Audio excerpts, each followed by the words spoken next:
अच्छा अन्न, अच्छा धन हमें अच्छी जगह तक ले जाता है।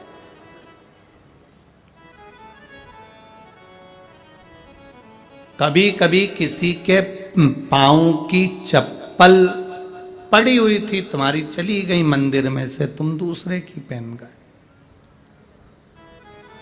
पहन तो गए, चप्पल पहन के थोड़ी दूर गए थे और मालूम पड़े एक्सीडेंट हो गया, खड्डे में गिर गए, पांव टूट गया, पांव में चोट लग गई, तकलीफ आ गई, कष्ट आ गया। दरवाजे पर चप्पल रखी थी, कोई कष्ट, कोई शरीर में तकलीफ आ गई, कोई पांव में तकलीफ आ गई, कोई तकलीफ, कोई कष्ट आ गया, कोई तकलीफ आ गई। अब आप विचार कर रहे हो मैंने तो कभी किसी का बुरा करा ही नहीं, मैंने तो कभी किसी का बुरा करा ही नहीं, फिर तकलीफ क्यों आई? तकलीफ आने का कारण केवल इतना था कि दूसरे के पांव की पादुका जिस पर काल मंडरा रहा था वो तेरे पांव में आ गई और वो चली, उसका दुख तुझे भोगना, उसका कष्ट तुझे भोगना, कोई दूसरा नहीं भोगेगा, भोगना तुझे।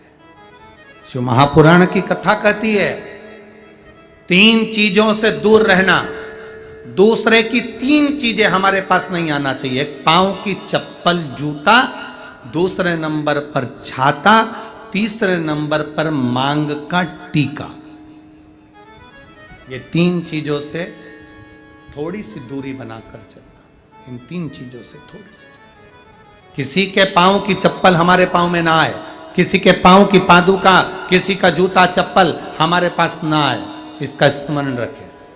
किसी का छाते की छांव में आप बैठे मना नहीं है, छत्र की छांव में बैठे मना नहीं है, किसी के छाते की छांव में चले मना नहीं है, पर किसी का छाता, किसी का छत्र अगर बारिश में, गर्मी में तुम्हारे घर पर आ भी गया है तो बहुत दिन तक तुम्हारे घर में नहीं रहना चाहिए, वो छत्र तुम्हें वापस कर आना चाहिए। किसी का छत्र, किसी की पादुका और किसी का मांग का टीका अगर तुम्हारे मांग में आ गया है तो उसको कहीं ना कहीं आपको रखना चाहिए, उसको हमें धारण नहीं करना।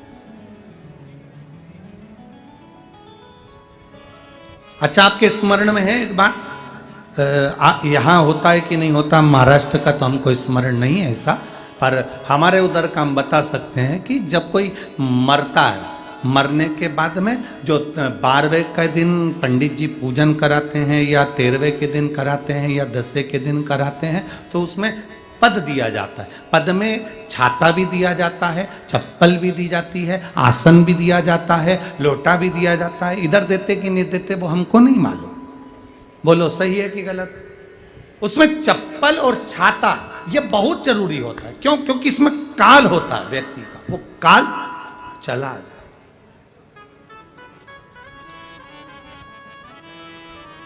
कभी किसी गुरुद्वारे में गए हो आप लोग? अरे जम के तो बोलो। कभी किसी गुरुद्वारे में दर्शन करने के लिए गए हो? तो गुरुद्वारे में अगर दर्शन करने जाओगे तो वहां आप भोजन करो, लंगर चखो, सब कुछ करो। वहां गुरुद्वारे के बाहर या गुरुद्वारे के साइड में बड़े बड़े व्यक्ति भी तुम्हारे पांव की पादुका, चप्पल, जूते की सेवा करते हैं कि साहब यहाँ जूता रख दो, यहाँ चप्पल रख दो, यहाँ हम उठा कर दे देंगे। उसका कारण क्या है? उसका केवल एक कारण है, जो पादुका की सेवा कर रहा होता है, आए हुए भक्तों की चप्पल की सेवा कर रहा होता है, वो अपने काल को, अपने दुख को, अपने कष्ट को सब मिटा बैठता है उनके चरण की रज को प्राप्त कर।